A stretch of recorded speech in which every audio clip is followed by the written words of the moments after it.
que farão parte da mesa. Padre Silvio José Dias, pároco da paróquia Nossa Senhora da Ajuda e padre decano do decanato de Caçapava.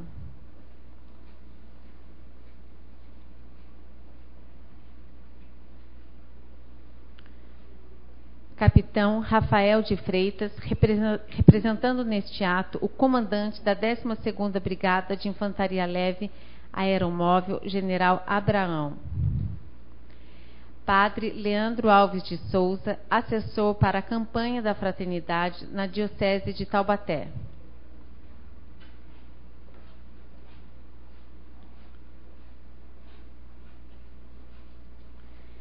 Registramos e agradecemos a presença do Padre Fernando Nascimento, da Paróquia Nossa Senhora da Ajuda, Padre Sebastião Bizarria, Paróquia Nossa Senhora da Ajuda, Padre Gabriel Henrique, Pastoral Carcerária, Diácono Adonis de Souza Pinto e ex-vereador desta Casa de Leis, ex-vereadores José Mauro, Senhor Benjamin Alvarenga, Pastor José Isabel de Oliveira, da Igreja Batista. Anuncio a palavra do senhor presidente, vereador Milton Garcês Gandra.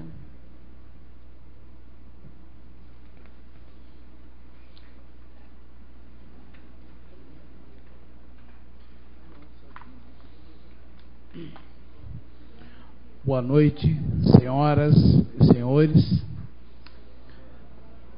O dia de debate anual para estudo e reflexão sobre o tema da campanha da fraternidade foi instituído pelo Decreto Legislativo número 9, de 20 de maio de 2009. É motivo de muito orgulho para nós, da Câmara Municipal de Caçapava, receber todos vocês para mais um ano refletir sobre o tema da campanha da fraternidade de 2014. Convido o vereador Arnaldo Neto para que leia um trecho da Bíblia Sagrada.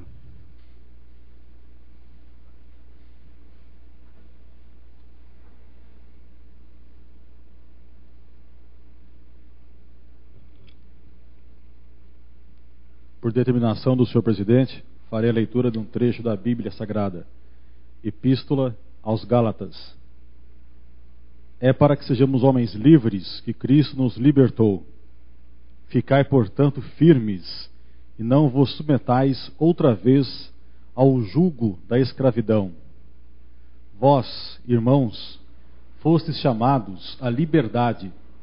Não abuseis, porém, da liberdade como pretexto para prazeres carnais.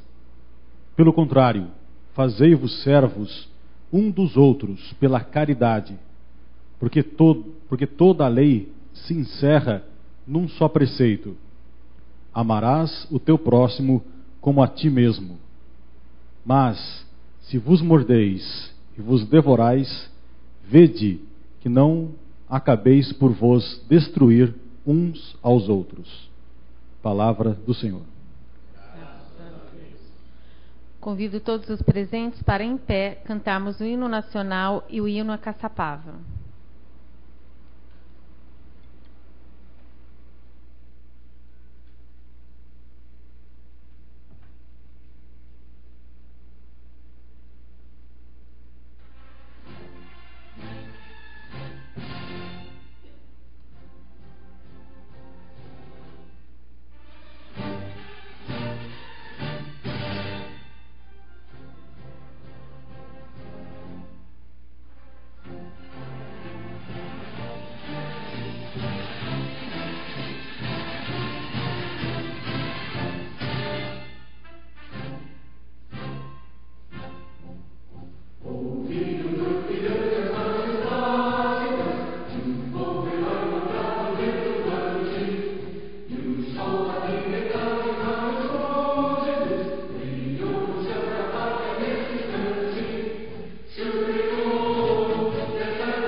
Anuncio a palavra do Padre Silvio José Dias, pároco da paróquia Nossa Senhora da Ajuda e decano do decanato de Caçapava.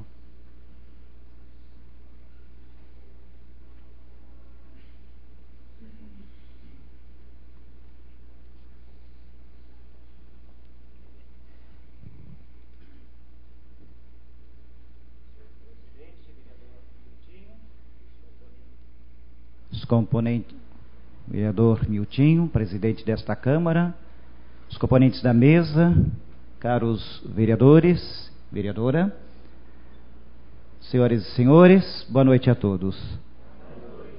É com grande satisfação que mais uma vez estamos nesta noite, nesta casa, para ouvirmos a apresentação feita pelo nosso coordenador para a campanha da fraternidade na Diocese de Taubaté, o Padre Leandro. Quarta vez ele se apresenta para mostrar-nos, para nos falar da campanha da fraternidade.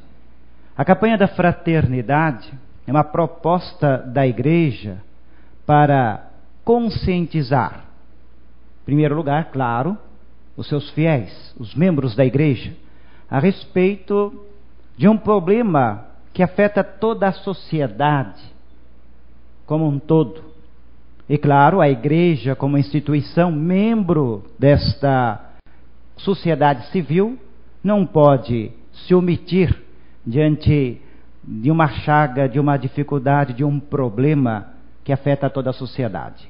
A cada ano, então, propõe no tempo da Quaresma que para a Igreja é tempo de conversão, e não apenas uma conversão pessoal, quer-se também propor uma conversão social, da sociedade, da Igreja como uma instituição e também da sociedade, pensando um problema, uma questão que ali se apresenta como uma ferida aberta e que precisa ser tratada, cuidada.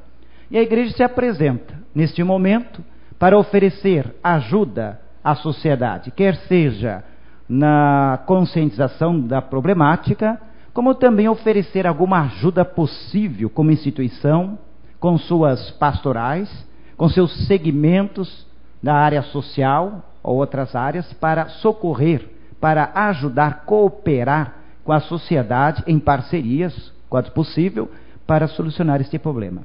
Este ano, a campanha da fraternidade aborda um terrível chaga, um terrível problema, pecado, por que não? Presente em nossa sociedade, que é o tráfico de pessoas humanas.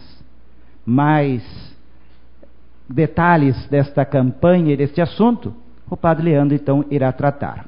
Cabe a mim então mais uma vez falar em nome do decanato de Caçapava, das 7 paróquias que compõem este decanato, dos padres, dos diáconos, leigos e leigas deste decanato, agradecer ao presidente desta Câmara, aos vereadores, a esta Casa de Legislação que representa a cidade de Caçapava e, portanto, nós nos propomos a ajudar, a buscar caminhos para tentar solucionar um desses problemas ou dar acolhida àqueles que sofrem desta chaga, desta dor, desta ferida aberta em nossa sociedade. Então agradeço mais uma vez a acolhida de todos vocês.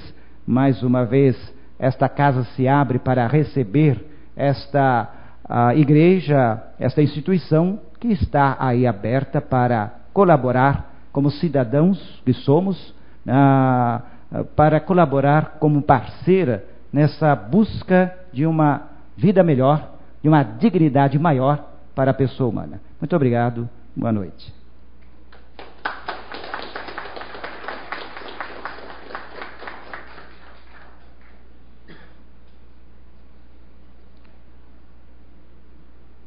Anuncio a palavra do Padre Leandro Alves de Souza, que irá explicar a campanha da fraternidade de 2014.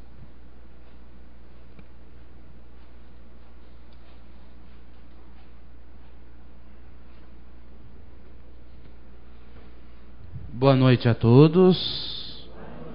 É uma satisfação enorme para a nossa igreja, mais uma vez, estar aqui nesta casa de legislação, apresentando uma temática que é tão atual para a nossa sociedade, que, como o Padre Silvio já destacou, uma chaga social, que é este terror entre nós, que é o tráfico humano. Primeiramente, tratar do tráfico humano é tratar de um crime, de um pecado social, e ao mesmo tempo de algo assim que mostra de forma bem explícita que o ser humano está cada vez mais em crise de si mesmo.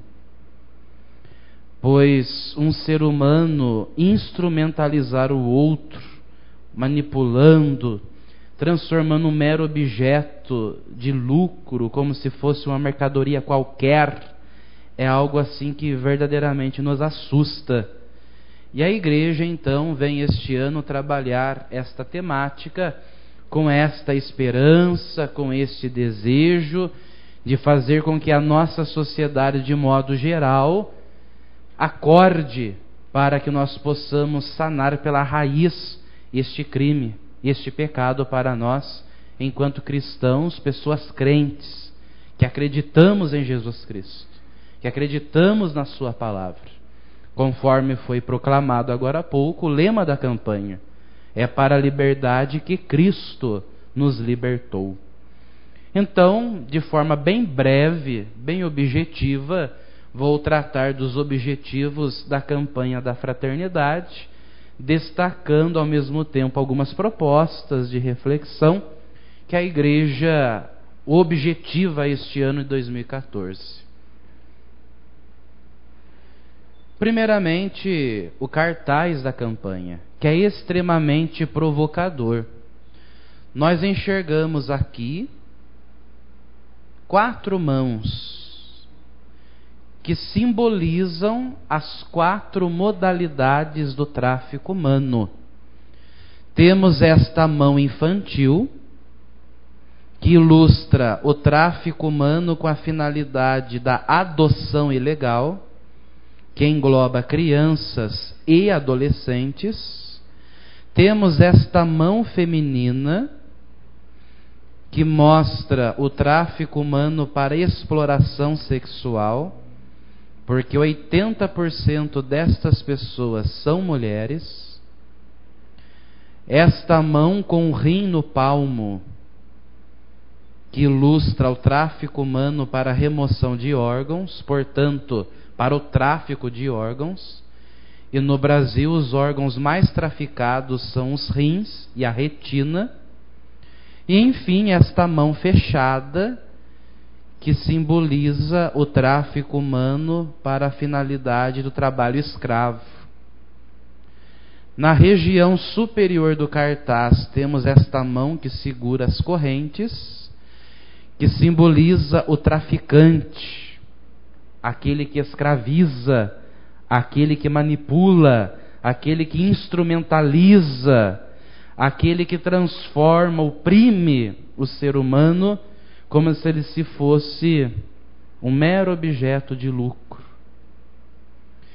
Percebam que onde está o traficante, a região do cartaz é escura, justamente para mostrar que quem trafica o ser humano está nas sombras, está nas trevas.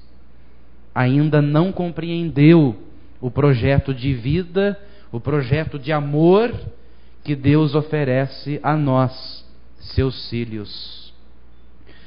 Aqui as correntes são rompidas, é a nossa esperança. E o que vai nos ajudar a romper estas correntes é a própria palavra libertadora de Jesus. E é claro, dos seus seguidores, como São Paulo diz aos Gálatas 5:1, é para a liberdade que Cristo nos libertou. E somente quando estas correntes forem rompidas é que haverá mais claridade, haverá mais luz, porque essas pessoas traficadas estarão vivendo verdadeiramente como filhos e filhas de Deus.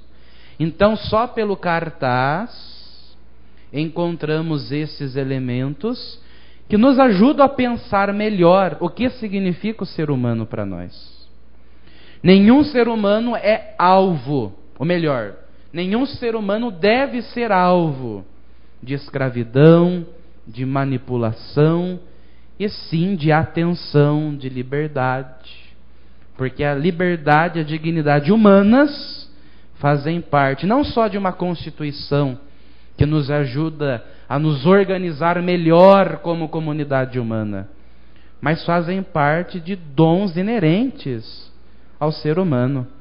Fazem parte da nossa vivência, fazem parte do nosso ser humano, para aquilo que de fato nós nascemos e fomos criados por Deus. Adiante, nós vamos agora então tratar do objetivo geral da campanha, que é este que nós encontramos no painel. Identificar as práticas de tráfico humano em suas várias formas e denunciá-lo como violação da dignidade e da liberdade humana, mobilizando cristãos e a sociedade brasileira para erradicar esse mal com vista ao resgate da vida dos filhos e filhas de Deus. Ou seja, a primeira finalidade é identificar as práticas de tráfico humano. Ou seja, nós devemos tomar consciência de que é um crime, de que não está longe de nós. Porque às vezes a primeira tendência que temos é pensar: o que tem a ver o tráfico humano conosco? Além de não estar longe da nossa realidade, nós não podemos pensar assim. Pois se existir uma pessoa em nosso país ou no mundo que é vítima do tráfico, nós não podemos estar isentos, nós não podemos estar livres de qualquer espécie de lavar as mãos, porque a pessoa está sendo agredida na sua dignidade. E às vezes nós somos egoístas pensar assim. Nós não podemos ser. Ou pelo simples fato de dentro da minha casa não estar uma pessoa desaparecida, e sim, na família do outro está uma pessoa desaparecida, algo está errado. Depois vamos conversar sobre isso com mais propriedade, porque é um caso sério em nosso país. Segundo as últimas estatísticas, a cada 11 minutos desaparece uma pessoa no Brasil. Portanto, só esta uma horinha que vamos falar aqui da campanha da fraternidade, já vão sumir quantas pessoas? E nós vamos dizer que não tem nada assim a ver conosco? Claro que tem. Claro que tem. E mesmo porque o tráfico acontece aqui do nosso lado, meus queridos. A Via Dutra, que é uma das rotas do tráfico humano. E o nosso próprio Vale do Paraíba é um ponto bem estratégico para o tráfico. Estamos próximos aí de várias cidades, vários municípios. O litoral norte não está distante. Conversando com um padre da diocese de Caraguatatuba, ele dizia: muitas pessoas também chegam pelo mar. Muitas traficadas. Ou seja, é uma realidade, portanto, que não está longe de nós, não. Não está longe. E basta fazer uma pesquisa no município de Caçapava. Quantas famílias com pessoas desaparecidas? Onde estão essas pessoas? São vítimas do tráfico? Não sabemos. Mas se estão desaparecidas, algo está errado.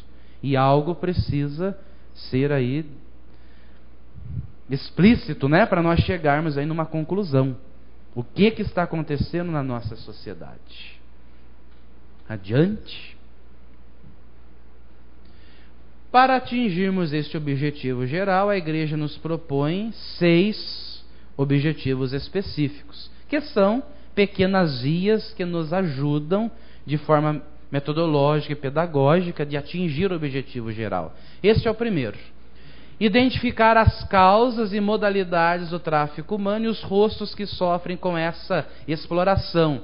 Ou seja, nós encontramos aqui uma árvore ilustrativa que aponta como é a vida do tráfico. Por exemplo, quais são as raízes, quais são as fontes do tráfico? Encontramos aqui miséria, porque um dos principais fatores é o desemprego. A pessoa estando desempregada, ela está numa situação financeira que não atende às suas necessidades familiares, pessoais, etc. E às vezes, diante desta situação vulnerável, a pessoa é iludida de que sua vida vai melhorar, que a sua situação financeira estará numa situação melhor. Ou seja, a miséria é uma das principais fontes. A ganância. O documento da igreja defende de forma explícita esta ideia. Se o tráfico humano está aí, é graças à ganância humana. Não existe outra explicação. Você ser capaz de instrumentalizar outro ser humano, você ser capaz de tirar um rim ou um coração de forma ilegal e vendê-lo a $200 mil para o estrangeiro, não tem outra explicação. A idolatria é o dinheiro. Não existe outra causa. A omissão também, que é uma principal raiz. Por quê? Porque o tráfico, além de ser um crime extremamente silencioso, existe aquele outro elemento que ajuda a fortalecê-lo, infelizmente, que é a omissão. Não se denuncia, ou por vergonha, ou por medo. Por que por vergonha? Vocês concordam comigo que hoje, nossa atual cultura, dificilmente alguém vai contratar uma ex-prostituta, por exemplo. E hoje, muitos recebem ameaças, por isso medo. Ou é ameaçado, ou a sua família é ameaçada. Então, por isso que uma das dificuldades para nós falarmos do tráfico é justamente a partir dos dados que nós temos. Não são dados reais. Não são dados reais. O MP, durante aí os últimos anos, apontou um pouco mais de 500 denúncias em relação ao tráfico humano nos últimos anos. Onde estão as outras denúncias? Ou seja, não acontecem, entendem? Então, os dados que nós temos não são dados reais, infelizmente. Pelo medo, pela vergonha. Mas nós sabemos que uma das principais ferramentas de combate ao tráfico humano é a própria denúncia. Porque a denúncia vai ajudar a sanar um pouco este mal, né? Outra raiz, o mercantilismo da vida, aquilo que eu falei, essa nossa cultura neoliberal que onde toca vira mercadoria, inclusive a pessoa humana. E também a impunidade. Em nosso país, nós sabemos que infelizmente esse fator chamado impunidade é o que contribui para muitos crimes. E no nosso país também está comprovado que o Maranhão é o estado que existe o maior tráfico humano para a exploração do trabalho, para o trabalho escravo. Ou o Maranhão manda, ou ele recebe. Ou melhor, ele envia ou ele recebe. E muitos proprietários de terras lá dentro do estado do Maranhão, muitas vezes estão dentro da política. Infelizmente, isso também está comprovado. Muitos. Então, muitos desses fatores ajudam na contribuição da impunidade, infelizmente. Então, por isso que é uma grande raiz que aumenta esse caule do tráfico, onde brota esses frutos aí, que são as 4 modalidades que a igreja quer ajudar a denunciá-las. Estas, então, são as 4 modalidades. E agora, o segundo objetivo. denunciar as estruturas e situações causadoras do tráfico humano. Também é importante essa denúncia, porque o tráfico humano é um crime extremamente organizado. E a jovem que tem um corpo bonito recebe uma proposta encantadora de ser modelo, em que vai conseguir o passaporte de um dia para o outro, em que recebe a proposta de conseguir a passagem paga pela empresa. Por sua surpresa, ao chegar lá, ela vira uma prostituta. Ou seja, e para conseguir todas estas facilidades, existem profissionais envolvidos. Não tenhamos dúvidas. Questão do tráfico de órgãos, existem médicos envolvidos. Existem advogados envolvidos. Enfim, dentre tantos outros profissionais que poderíamos citar. Então, é um crime extremamente organizado, onde tem também as suas rotas, como já mencionei uma, a própria Via Dutra, que está aqui do nosso lado. A questão da invisibilidade, como já disse, é um crime extremamente silencioso. E acontece por meio do aliciamento e coação. Ou seja, o aliciador chega diante da vítima e oferece aquela proposta tentadora em que a vítima não vai recusar. E muitas, na sua situação de desespero, de vulnerabilidade, acabam aceitando. E muitas vítimas da exploração, por exemplo, do trabalho, sabem que são vítimas. É isso que é triste. Sabem lá que estão trabalhando, que vão ganhar R$200 mês, e ao mesmo tempo sabem, se sair daquele serviço, vão achar o quê? Vão fazer o quê da vida? Porque nós sabemos que o nosso país, infelizmente, não oferece condições de emprego como deveria oferecer. Então, vivem ali, sabem que são vítimas, mas ao mesmo tempo tem aquilo como que vai ajudar na sobrevivência. Infelizmente. E é esse o perfil das vítimas que nós acabamos de falar. Para frente, por favor. Terceiro objetivo: cobrar dos poderes públicos políticas e meios para a reinserção na vida familiar e social das pessoas atingidas pelo tráfico humano. Por quê? Porque a vítima do tráfico humano não é simplesmente vítima no ato da exploração. Ela continua sendo vítima depois também. Um exemplo que eu costumo citar, onde eu visito. A revista Família Cristã, no mês de janeiro, fez uma belíssima reportagem sobre a campanha. E lá trazia um exemplo de uma ex-traficada, de uma jovem que saiu da região da Amazônia e foi para a Itália. E chegando lá, pela sua surpresa, ela então se torna prostituta obrigada, de forma obrigada. Viveu mais ou menos 4, 5 anos nesta vida. E ela disse que quando ela retornou ao Brasil, na sua região natural, sabe qual foi o primeiro obstáculo dela? A família. Porque a família não acreditou, que ela não sabia que ela seria prostituta. A família não acreditou. Simplesmente não a acolheu. Agora imaginemos nós a sociedade diante deste fato.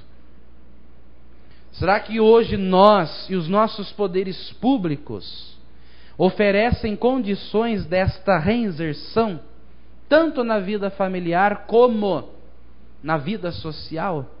Essas pessoas, de fato, elas encontram apoio, elas encontram um ombro que verdadeiramente vão ajudá-las nesta recobrança da sua dignidade? Algo a ser pensado. E é por isso que este objetivo, ele toca claramente nas propostas do protocolo de Palermo, que aconteceu no ano de 99, lá na Itália, que é o nosso próximo assunto logo mais. O quarto objetivo: promover ações de prevenção e de resgate da cidadania das pessoas em situação de tráfico. Ou seja, como promoveremos estas ações? O nosso Brasil, em sintonia com este protocolo que eu acabei de mencionar, que aconteceu lá nos anos 90 na Itália, em Palermo, ele então trabalha a partir de 5 linhas de ação que ajudam neste trabalho de prevenção. Quais são estas linhas? Vamos para frente, por gentileza. Que é o nosso atual segundo Plano Nacional de Enfrentamento ao Tráfico Humano. Este plano está em vigência até o ano de 2016, onde vai surgir o terceiro plano. A primeira linha: aperfeiçoamento do marco regulatório. A segunda: integração e fortalecimento das políticas públicas e das redes de atendimento às vítimas, que é algo a ser trabalhado em nosso país, que está muito assim frágil. Porque hoje, por exemplo, não existe uma delegacia especializada, uma delegacia restrita, que dê atenção às pessoas desaparecidas, por exemplo. Não existe. Então é algo a ser pensado. Terceira linha: capacitação para o enfrentamento ao tráfico de pessoas. Produção de informação e conhecimento sobre tráfico de pessoas. E enfim, a quinta linha: campanhas de mobilização para o enfrentamento ao tráfico de pessoas. Que são linhas importantíssimas. Porque se nós não promovermos estas condições de conscientização, o nosso povo não estará atento. Infelizmente. Famoso ditado popular, né? Quando tudo estiver muito fácil, desconfie. A empresa vai pagar a passagem aérea para você chegar lá no destino. Você vai ter condições melhores de vida. Gente, vamos desconfiar. E hoje devemos, sobretudo, incentivar esta conscientização dos nossos adolescentes, dos nossos jovens. Porque uma das grandes ferramentas do tráfico é justamente a internet, essas redes sociais. Uma vez eu atendi uma senhora desesperada na paróquia, que a sua filha estava indo para os Estados Unidos morar lá com um homem que a conheceu pelo Facebook. Nem sabe se a foto que está ali é verdadeiramente daquele homem. Ou seja, vejam que nível nós chegamos. Que muitas vezes aquilo que não é palpável, que a gente não vê, não é concreto, parece que é uma verdade e tem muito mais valor do que aquilo que nós temos contato no nosso cotidiano. Então, estas linhas são muito importantes e compõem, portanto, esse segundo Plano Nacional de Enfrentamento ao Tráfico, e que os nossos poderes públicos têm que olhar com muito carinho e muita atenção para promovermos essas políticas de prevenção, correto? Vamos agora ao quinto objetivo, penúltimo. Já estou encerrando. Suscitar à luz da palavra de Deus a conversão que conduz ao empenho transformador desta realidade aviltante da pessoa humana. Ou seja, nós, enquanto cristãos, nós, enquanto seguidores de Jesus Cristo, temos a própria palavra que nos provoca, nos impulsiona. E Jesus é o nosso modelo por excelência de pessoa que valorizou a pessoa do outro. Jesus nos ensina a ter uma liberdade verdadeiramente humana. Porque às vezes a primeira tendência que quem não conhece ou não tem aquela experiência mística de Cristo pode pensar assim: eu seguir Jesus para quê? Ele vai limitar a minha liberdade. Não, ao contrário. Jesus, ele humaniza a nossa liberdade. Em outras palavras, ele cristifica a nossa liberdade. De modo que a minha liberdade me impulsiona a respeitar o outro como ser humano, como filho de Deus. É uma liberdade mais humana do que esta? Então é esta a nossa missão enquanto igreja que somos, a levar sim esta proposta de vida que Jesus nos oferece e que são valores universais. Não é um valor só para mim, não é valor somente para você, é valor para todos, portanto valores universais. Sexto e último objetivo, nosso tempo está avançado, não vou tratar desses próximos elementos, pode ir para frente. Aí traz alguns exemplos de Jesus. Agora o sexto objetivo. Último. Celebrar o mistério da morte e ressurreição de Jesus Cristo, sensibilizando para a solidariedade e o cuidado às vítimas desse mal. Aqui entra a nossa dimensão mística. A celebração, o culto, que não pode ficar preso simplesmente no ato cultual. Mas aquilo que eu celebro, aquilo que nós acreditamos, que professamos lá dentro do culto, deve nos impulsionar a práticas concretas, libertadoras, que vão ajudar essas pessoas a se encontrarem, essas pessoas a terem mãos amigas. Nós vimos o cartaz. A impressão que dá, aquelas mãos próximas, até mesmo correntadas, estão gritando por socorro, estão gritando por dignidade, estão clamando por atenção. E o que nós estamos fazendo? Quais são atitudes concretas que todos nós, não só enquanto igreja, mas também enquanto sociedade organizada, estamos nos mobilizando para que estas mãos, para que essas pessoas realmente sejam atendidas e possam ser respeitadas na sua dignidade. Uma das propostas que inclusive foi encaminhada à CNBB, ou melhor, vai ser encaminhada à CNBB, é a proposta de projeto de lei de iniciativa popular pela pessoa desaparecida.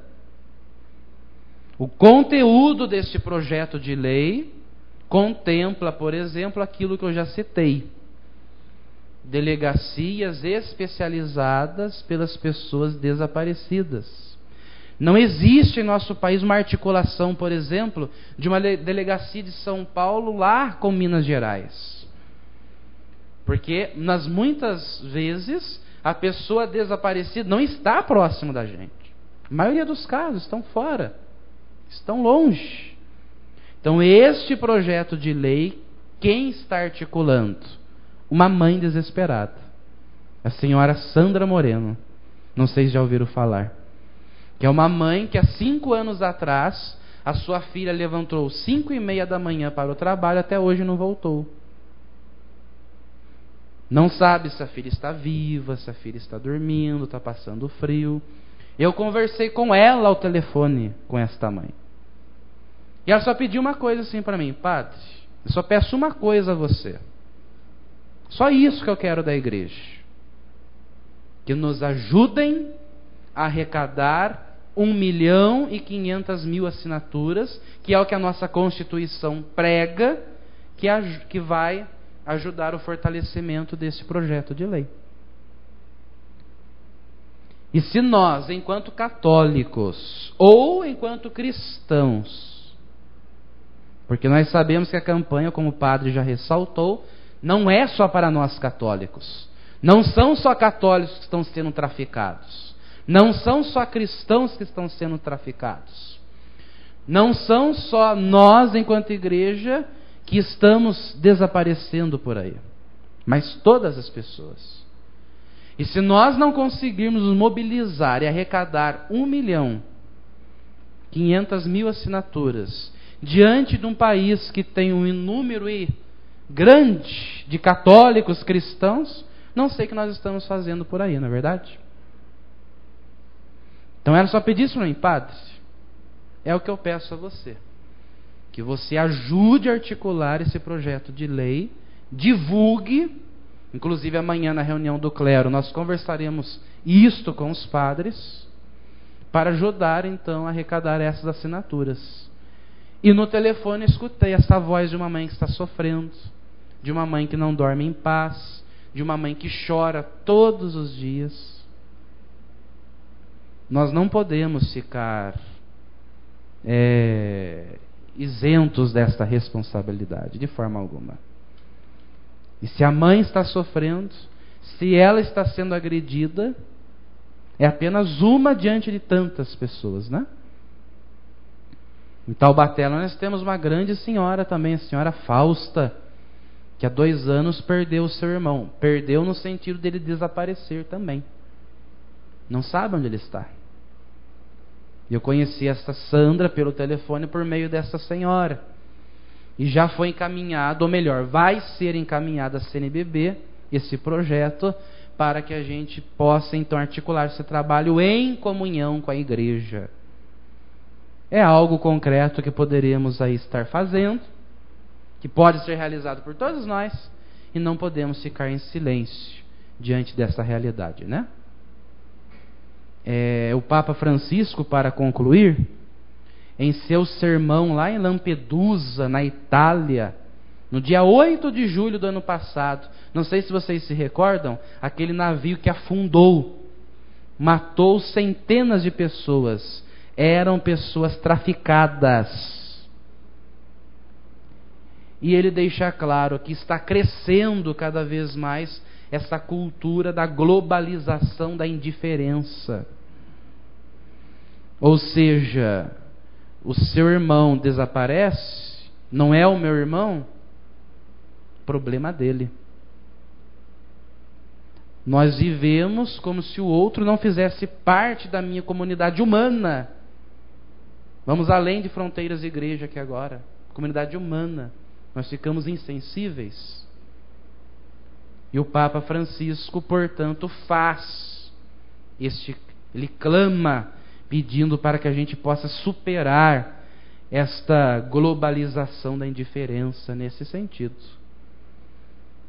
Aquilo que eu dizia e repito para concluir esta reflexão. Enquanto existir uma pessoa desaparecida, uma pessoa traficada, algo está errado e nós não podemos nos calar. Então, que esta campanha da fraternidade nos provoque a ajudar aí os nossos jovens, adolescentes, todas as pessoas de forma geral, a, de fato, se prevenir diante desta realidade. Tomemos cuidado com a internet. Tomemos cuidado com as portas de nossas escolas. E muitas vezes o traficante está ali na porta da escola. Tomemos cuidado. Claro que as famílias hoje existe aquela situação bem complexa. Hoje nós não temos o controle dos nossos filhos, aquilo que estão vendo na internet, porque no celular já está na internet. Mas vamos conscientizá-los, de modo que eles possam ficar mais atentos diante desta realidade aí, que está invadindo cada vez mais a nossa sociedade e acaba se transformando nesse câncer social que nos desumaniza cada vez mais. Concluindo, quero agradecer na pessoa do senhor presidente da casa, também aí dos nossos queridos irmãos, irmã, vereadores, mais uma vez por este ano, abrir as portas dessa casa de legislação para nós divulgarmos a campanha da fraternidade. O desafio é nós sairmos daqui provocados, de modo que possamos assumir essa campanha juntos de todo esse trabalho de prevenção que nós devemos articular. Quero agradecer a presença de todos, de modo especial a Pastoral Carcerária Diocesana, que se faz aqui presente, que tem esta árdua missão de trabalhar com esses nossos irmãos que não têm voz, que estão lá excluídos também, e que vocês aí todos possam nos ajudar na articulação deste trabalho. Deus abençoe e obrigado pela atenção.